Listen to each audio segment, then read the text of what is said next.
बड़ी खबर है। मौसम विभाग ने उत्तर प्रदेश के जिलों के लिए जारी किया है अलर्ट। बांदा, चित्रकूट, कौशाम्बी, प्रयागराज, फतेहपुर के लिए रेड अलर्ट। कानपुर देहात, कानपुर के इलाकों में भीषण लू का रेड अलर्ट जारी किया गया है। गर्म हवा, भीषण लू के साथ साथ तापमान ज्यादा रहने के भी आसार हैं। तो लगातार उत्तर भारत की बात करें तो गर्मी का प्रकोप अभी लगातार जारी है। ऐसे में उत्तर प्रदेश के कुछ जिले जो कि लू की चपेट में रह सकते हैं, जिसमें बांदा, चित्रकूट, कौशाम्बी, प्रयागराज, फतेहपुर, जहां पर मौसम विभाग की तरफ से रेड अलर्ट जारी किया गया है।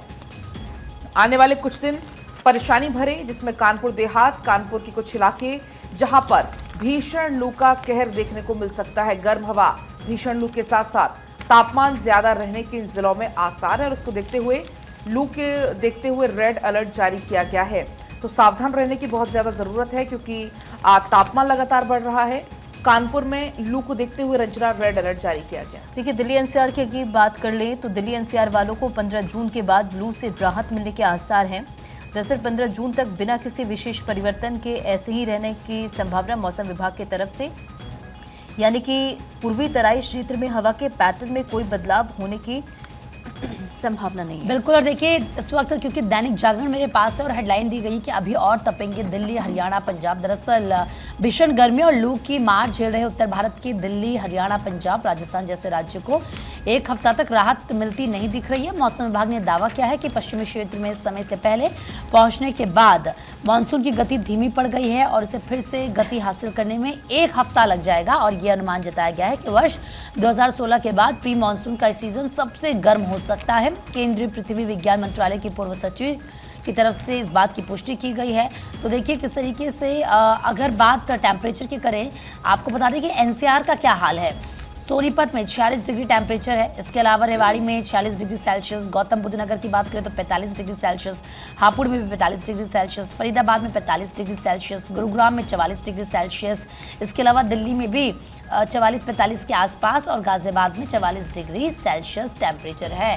तो ये बताता है कि किस तरीके से भीषण गर्मी पूरे उत्तर भारत के साथ दिल्ली एनसीआर में भी पड़ रही है। चलिए बात कर लेते हैं अखबारों की। एक अहम खबर जो कि तमाम न्यूज़पेपर्स में छाई है, कांग्रेस संगठन में कई बदलाव की जानकारी है। कहा जा रहा है कि कई राज्यों के पीसीसी चीफ और प्रभारी को बदला जाएगा। जुलाई तक बदलाव संभव है। राजस्थान में हालांकि जानकारी ये कि कोई बदलाव नहीं होगा, लेकिन सबसे बड़ी बात है कि कई राज्यों में जो प्रदेश कांग्रेस कमेटी है उसमें आप बड़े चेंजेस, बड़े बदलाव दिखेंगे। कांग्रेस ने इस बार के चुनाव में प्रदर्शन अच्छा किया, 100 सीटें तक कांग्रेस पार्टी ने हासिल की, लेकिन इसके बावजूद कई राज्यों में कांग्रेस पार्टी का जो प्रदर्शन था वो उतना अच्छा नहीं था जो पार्टी उम्मीद कर रही थी। ऐसे में तमाम राज्यों में ये चेंजेस किए जाएंगे, ये बदलाव किया जाएगा, नए चेहरों को मौका मिल सकता है, कांग्रेस पार्टी चौंका सकती है। इसके अलावा दूसरा जो सबसे अहम पहलू है वो ये कि कई राज्यों में कांग्रेस के भीतर अंतर द्वंद्व देखने को मिलता है। ऐसे में कैसे उन तमाम राज्यों में एक मैसेज दिया जाए, ऐसे चेहरे को मौका मिला जाए जो कि निर्विवादित हो, वो देखना बहुत ज़्यादा दिलचस्प होगा। और इसी को लेकर के कांग्रेस पार्टी एक रणनीति भी बना रही है। इसके अलावा ये एक सामान्य प्रक्रिया भी है क्योंकि एक अंतराल के बाद ये चेंजेस होते हैं। और कांग्रेस पार्टी की बात करें तो ऐसे संगठन में बदलाव आपने पहले भी देखा है। अब एक बार फिर से नए सिरे में कांग्रेस पार्टी ये चेंजेस करने जा रही है। लेकिन सबसे बड़ी बात है कि राजस्थान को लेकर के जो जानकारी सामने आई है वो ये कि वहाँ प्रदेश कांग्रेस कमेटी में कोई बदलाव नहीं होगा। वहाँ कांग्रेस पार्टी अपने संगठन में कोई बदलाव नहीं करेगी। अब इसके पीछे क्या स्ट्रैटेजी कांग्रेस पार्टी की होगी वो देखना बहुत दिलचस्प है। लेकिन बाकी राज्यों के जो पीसीसी चीफ है, प्रदेश कांग्रेस कमेटी के चीफ और जो प्रभारी है, उनको जरूर बदला जाएगा, ऐसी जानकारी सामने आ रही है। अब आगे बढ़ेंगे, बात अयोध्या की होगी। अयोध्या में बनेगा एनएसजी हब। एनएसजी का हब अब अयोध्या बनेगा। राम मंदिर के पास बेस पॉइंट इसका बनाया जाएगा। आतंकी हमले की आशंका और सुरक्षा के मद्देनजर ये फैसला लिया गया। अयोध्या में राम मंदिर की सुरक्षा को लेकर मोदी सरकार का बड़ा फैसला ये है और ये बड़ा फैसला लिया जाएगा। सरकार अयोध्या में एनएसजी सेंटर खोलने पर विचार कर रही है। सोर्सेज के मुताबिक अभी प्रपोजल तैयार किया जा रहा है। फैसले पर अंतिम मोहर गृह मंत्रालय लगाएगा। अयोध्या में भव्य राम मंदिर बनकर क्योंकि तैयार हो चुका है और इस साल 22 जनवरी को प्रधानमंत्री मोदी ने ही राम मंदिर का उद्घाटन और रामलला की प्राण प्रतिष्ठा में वो मौजूद रहे थे। इसके बाद से ही हर रोज हजारों की संख्या में श्रद्धालु वहां पहुंचते हैं दर्शन करने के लिए। बताया जा रहा है कि अयोध्या में राम मंदिर की सुरक्षा के मद्देनजर और श्रद्धालुओं के मूवमेंट को देखते हुए एनएसजी कमांडो सेंटर खोलने की तैयारी यहां पर की जा रही है। देखिए 22 जनवरी को रामलला की प्राण प्रतिष्ठा की गई थी और उसके बाद से लगातार अयोध्या से जो तस्वीरें निकलकर सामने आती, राम मंदिर में रामलला के दर्शन पूजन के लिए भारी संख्या में लोगों की भीड़ वहां पर उमड़ती है और सिर्फ लोगों की नहीं बल्कि वीवीआईपी मूवमेंट्स होते हैं और ऐसे में सुरक्षा व्यवस्था को लेकर अब यहां पर अयोध्या में एनएसजी हब बनाने की तैयारी है। प्रस्ताव जो है वो रखा गया है और राम मंदिर के पास जो है इसकी पूरी जो जानकारी है उसे लेकर निकलकर सामने आ रही। बढ़ते खबरों में आगे और मणिपुर की बात करते हैं, जहां मणिपुर के जिरीबाम के सैकड़ों लोग राहत शिविरों में हैं। सोशल मीडिया पोस्ट से जिरीबाम में हिंसा भड़की थी और 3 दिन में 150 घर फूके गए थे। तस्वीरें आपने देखी थी किस तरह से लोग जो थे वो प्रदर्शन करते नजर आ रहे थे। वहां पर हिंसा हुई, 3 दिन में 150 घर फूके गए। फिलहाल राहत शिविरों में लोग अभी रह रहे हैं। देखिए मणिपुर के हालात आप जानते हैं किस तरीके के पिछले 1 साल से बने हुए हैं और वहां पर अब सोशल मीडिया पोस्ट से हिंसा भड़कने की खबर सामने आ रही है। तमाम ऐसे लोग हैं जो अभी तक प्रभावित हो चुके हैं, अपने घर छोड़ने को मजबूर हो चुके हैं और राहत शिविरों में ये लोग रह रहे हैं। अब आगे बढ़ते हैं, पुणे पोस्ट केस से रिलेटेड जो जानकारी आ रही है वो आपको बता दें। नाबालिग रईसजादे को फिर से झटका लगा है।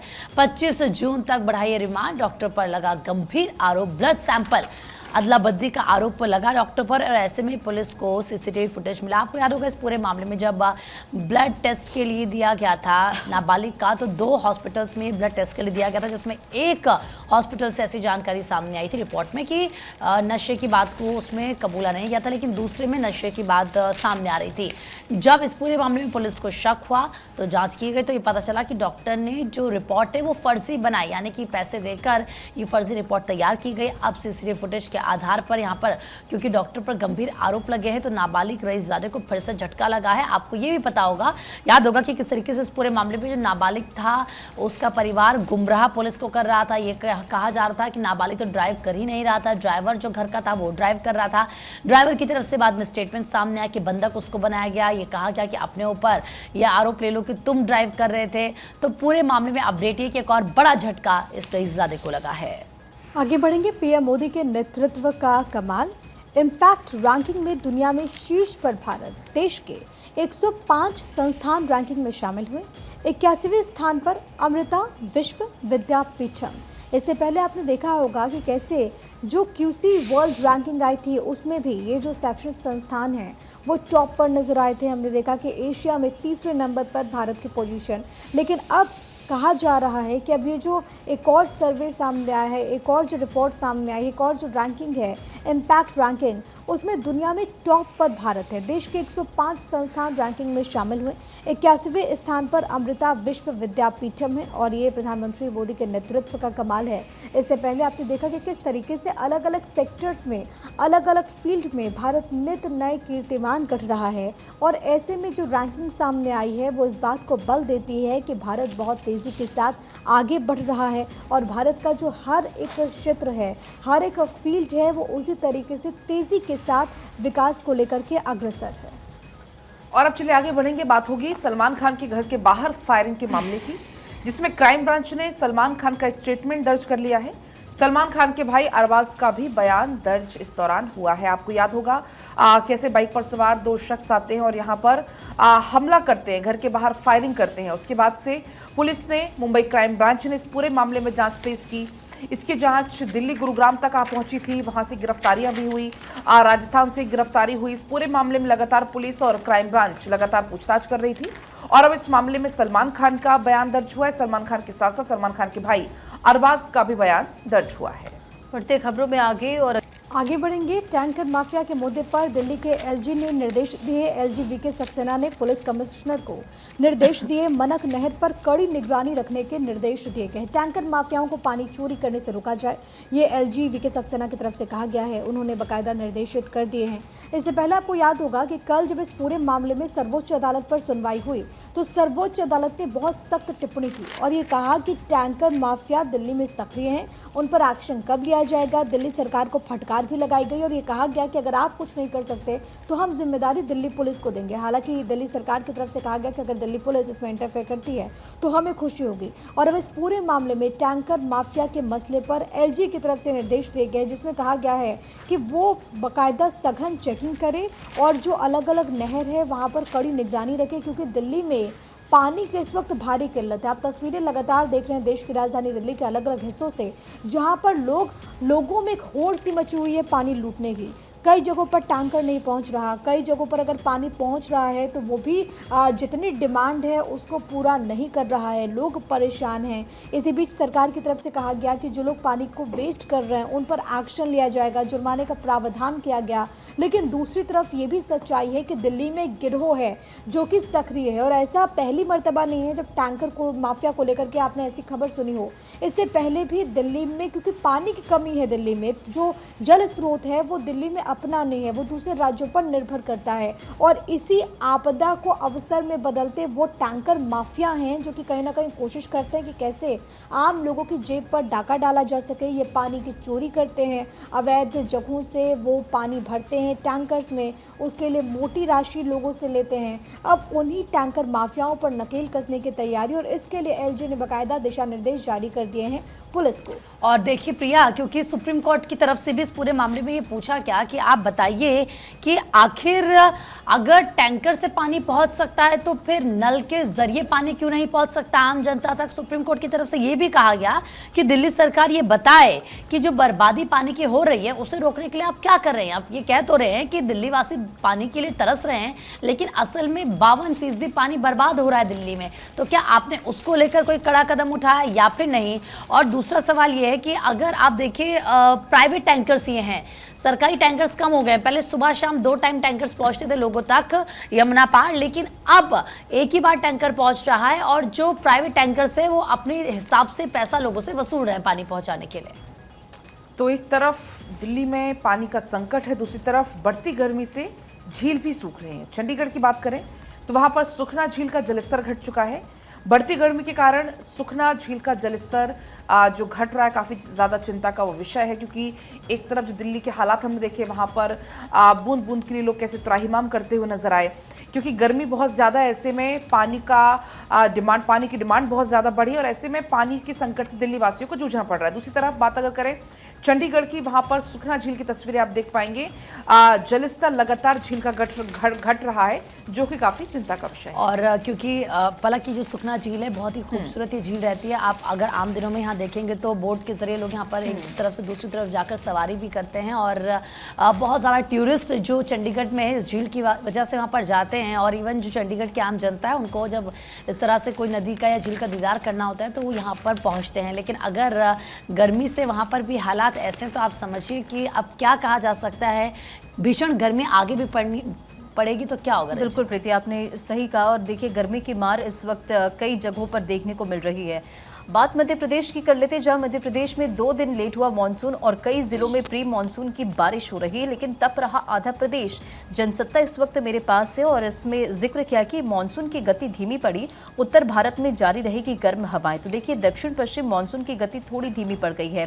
हालांकि वक्त से पहले मानसून की एंट्री हो चुकी है, लेकिन इसके बावजूद भी मानसून की गति धीमी पड़ी है, जिसकी वजह से उत्तर भारत में जो गर्म हवाएं हैं वो जारी रहेगी, यानी कि लू से लोगों की परेशानी बढ़ने वाली है। बिहार झारखंड में 32% तक बारिश कम, और ऐसे में देखिए मौसम विभाग की तरफ से बंगाल की खाड़ी में मानसून कमजोर है और इससे वहां के आगे बढ़ने का इंतजार है कि कब मानसून वहां से आगे बढ़े। हालांकि मानसून ने बुधवार को महाराष्ट्र के बड़े हिस्से को अपने दायरे में ले लिया था। पंजाब, हरियाणा, चंडीगढ़, दिल्ली, उत्तर प्रदेश, झारखंड के कुछ भागों में, साथ ही साथ हिमाचल प्रदेश, उत्तरी राजस्थान के निचले भागों में और यहाँ के तटवर्ती क्षेत्रों में भीषण गर्मी का दौर लगातार जारी है और लोगों की मुसीबतें बढ़ रही है।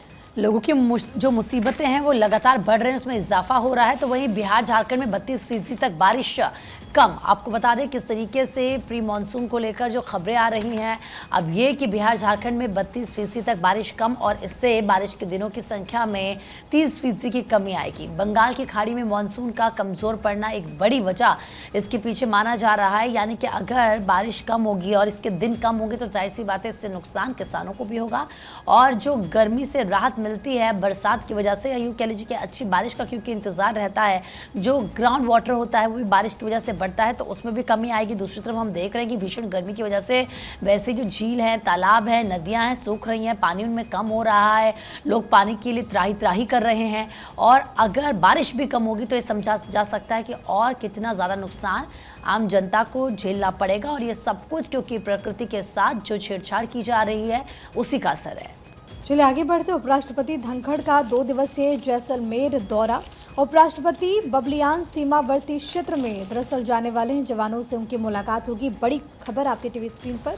उपराष्ट्रपति के दौरे से जुड़ी हुई बीएसएफ के विश्राम गृह में रात्रि विश्राम करने वाले हैं उपराष्ट्रपति। तनोट राय माता के दर्शन भी उपराष्ट्रपति जगदीप धनखड़ करेंगे। तो बड़ी जानकारी हम आपको इस वक्त बता रहे हैं, जहाँ पर राजस्थान के दौरे पर जैसलमेर वो जाने वाले हैं, वहां पर जवानों से उनकी मुलाकात होगी और तब की भी तस्वीर भारत 24 आप तक पहुंच जाएगा। तनोट राय माता के भी दर्शन पूजन का कार्यक्रम है। उपराष्ट्रपति जगदीप धनखड़ का 2 दिवसीय जैसलमेर का दौरा, 2 दिन तक वहां पर रहने वाले हैं। कहा यह जा रहा है कि जो बीएसएफ है, बॉर्डर सिक्योरिटी फोर्स का जो कैंप है, वो उसी में रात्रि विश्राम करेंगे और उसके बाद कल के दिन भी उनके कई सारे कार्यक्रम हैं जिसमें वो हिस्सा लेते हुए आपको नजर आएंगे। उपराष्ट्रपति से जुड़ी ये बड़ी खबर, 2 दिवसीय उनका जैसलमेर का दौरा है और इसके तहत बबलियान सीमावर्ती क्षेत्र में वो जाने वाले हैं और वहाँ पर जवानों से उनकी मुलाकात होगी। अपने आप में बेहद ज़्यादा महत्वपूर्ण हो जाता है। एक संदेश देने की कोशिश भी की जाएगी और आपने देखा कि इससे पहले भी जवानों से मिलने के लिए कई बड़े चेहरे जा चुके हैं और अब इसी कड़ी में उपराष्ट्रपति जगदीप धनखड़ का ये 2 दिवसीय जैसलमेर का दौरा, जहां पर वो तनोट राय माता मंदिर में भी दर्शन पूजन करने का उनका कार्यक्रम है। और इस वक्त आपको बताते चले कि सिक्योरिटी के लिहाज से तमाम तरह के बंदोबस्त वहाँ पर किए गए हैं, क्योंकि ये जो पूरा इलाका है वो सीमावर्ती है, पाकिस्तान का बॉर्डर लगता है। तो ऐसे में सेना भी पूरी तरीके से एक्टिव हो चुकी है उपराष्ट्रपति के दौरे के मद्देनजर। और वहीं आगे बढ़ेंगे, एक और बड़ी खबर आपको इसी बीच बताएंगे। एमएनएस प्रमुख राज ठाकरे ने बुलाई है आज बैठक। महाराष्ट्र के सभी बड़े नेताओं की बैठक बुलाई गई है 10:30 बजे। रंग शारदा में ये बैठक बुलाई गई है। आगामी विधानसभा चुनाव को लेकर इसमें चर्चा होगी। नगर निगम की तैयारियों को लेकर इसमें समीक्षा बैठक बुलाई गई है। लोकसभा चुनाव के बाद से बीजेपी की बदली भूमिका से मन से नाराज है और इस बैठक में क्या कोई बड़ा फैसला राज ठाकरे ले सकते हैं, इस पर नजर हर किसी की बनी हुई है। 10:30 बजे महाराष्ट्र के जितने भी बड़े नेता हैं वो इस बैठक में मौजूद रहने वाले हैं। हालांकि आपको बता दें कि पंत प्रधान की शपथ विधि पर सम्मान पूर्वक निमंत्रण न मिलने से नाराजगी भी इस दौरान है और अब ये आज बैठक बुलाई गई है। इस बैठक में आमंत्रण को लेकर नाराजगी की भी आशंका है। तो सुबह 10:30 बजे रंग शारदा में इस बैठक को बुलाया गया। तमाम मुद्दों पर इसमें चर्चा तो होनी ही है। विधानसभा की तैयारियों को लेकर, नगर निगम की तैयारियों को लेकर ये समीक्षात्मक बैठक होगी, लेकिन क्या कोई बड़ा फैसला भी इस बैठक में लिया जा सकता है, इस पर नजर लगातार बनी हुई है, क्योंकि लोकसभा चुनाव खत्म हो चुका है और अब कुछ महीने बाद होना है विधानसभा चुनाव। और ऐसे में तमाम दल के जो नेता है वो अब एक्टिव मोड में फिलहाल नजर आ रहे हैं। तो ये बड़ी जानकारी, बड़ी खबर आप तक पहुंचा रहे हैं प्रिया। बिल्कुल, ये मनसे प्रमुख राज ठाकरे से जुड़ी खबर में आपको बड़ी जानकारी दे रहे थे, लेकिन अब क्योंकि बंगाल चुनाव की भी बात करना ज़रूरी है, हम उस पर भी बात करेंगे। लेकिन एक बार फिर से राज ठाकरे की बात करते हुए आपको याद होगा कि चुनाव लोकसभा के जब हुए तो उसके ठीक पहले राज ठाकरे की तरफ से ऐलान कर दिया गया कि वो एनडीए का समर्थन कर रहे हैं। तब मंच से एक तस्वीर सामने आई थी जब राज ठाकरे प्रधानमंत्री नरेंद्र मोदी के साथ मंच साझा कर रहे थे और कहा जा रहा था कि ये राजनीतिक लिहाज से बहुत ज़्यादा दिलचस्प है, बहुत ज़्यादा अहम है। लेकिन इस बार जो नतीजे लोकसभा चुनाव के आए वो कम से कम महाराष्ट्र में भारतीय जनता पार्टी के उम्मीदों के अनुरूप नहीं आए। इसका नतीजा ये हुआ कि देवेंद्र फडणवीस की तरफ से इस्तीफे की पेशकश भी की गई। इसी बीच अब राज ठाकरे एक मीटिंग करने वाले, अब उस मीटिंग में क्या स्ट्रैटेजी बनती है वो देखना होगा, क्योंकि महाराष्ट्र में विधानसभा के चुनाव भी होने हैं। आगे बढ़ते हैं रंजना। बढ़ते खबरों में आगे बात बंगाल की, जहां चुनाव परिणामों के बाद से ही घर छोड़ा और हिंसा के डर से छिपे हैं 2500 कार्यकर्ता। पार्टी दफ्तरों में छिपे हैं कार्यकर्ता। देखिए, लगातार जिस तरह से लोकसभा चुनाव की अगर बात करें तो उस दौरान भी कई जगहों पर हिंसा की खबरें सामने आई थी और फिलहाल बंगाल से ये बड़ी जानकारी, चुनाव परिणामों के बाद से ही घर छोड़ा, पार्टी दफ्तरों में छिपे हैं कार्यकर्ता और करीब 2500 कार्यकर्ता हिंसा के डर से छिपे हैं। आगे बढ़ते हैं, बात कुछ और खबरों की। मिस एआई स्पर्धा में 10 फाइनलिस्ट चुनी गई हैं। भारत की जारा भी शामिल है। तो वहीं फैन्यू ने लॉन्च किया पहला एआई ब्यूटी पेजेंट। तो देखिए, अभी तक क्योंकि हम देखते थे किस तरीके से एआई को लेकर जब हम बात करते हैं कि आर्टिफिशियल इंटेलिजेंस लगातार बढ़ रही है और उसका दखल हर एक चीज़ में हो रहा है, लेकिन अब ब्यूटी पेजेंट पे भी उसका असर देखने के लिए मिलेगा प्रिया, और काफ़ी ज़्यादा इंटरेस्टिंग ये न्यूज़ है। बिल्कुल, मिस एआई स्पर्धा में 10 फाइनलिस्ट चुनी गई हैं, लेकिन ये बाकी मॉडल्स के लिए वो इसे कैसे देखती हैं वो देखना दिलचस्प होगा। लेकिन अब आगे बढ़ते हैं, बात करते हैं फैक्ट फाइल्स की। दिल्ली का उपहार अग्निकांड, जब दिल्ली का उपहार बना कहर। पिक्चर देखने के दौरान सिनेमा हॉल में आग लग गई थी। सिनेमा हॉल में सुरक्षा के पुख्ता इंतजाम नहीं थे, लोगों को बाहर जाने का रास्ता तक नहीं मिला, एग्जिट डोर सब बाहर से बंद था। इस दौरान 59 लोगों ने जान गंवा दी और इस उपहार कांड को याद करते हुए आज भी लोगों के रोंगटे खड़े हो जाते हैं। एक बड़ी घटना घटती है उस वक्त जब लोग सिनेमा हॉल पहुंचे थे, मूवीज़ देख रहे थे, और इसी दौरान एक बड़ी घटना घटी। वहां पर हमने देखा कि कैसे इतने लोगों की जान चली गई, चीख पुकार मच गई थी, आग लग गई थी और जितने भी दरवाजे थे वो बाहर से बंद थे, लोग निकल नहीं पाए।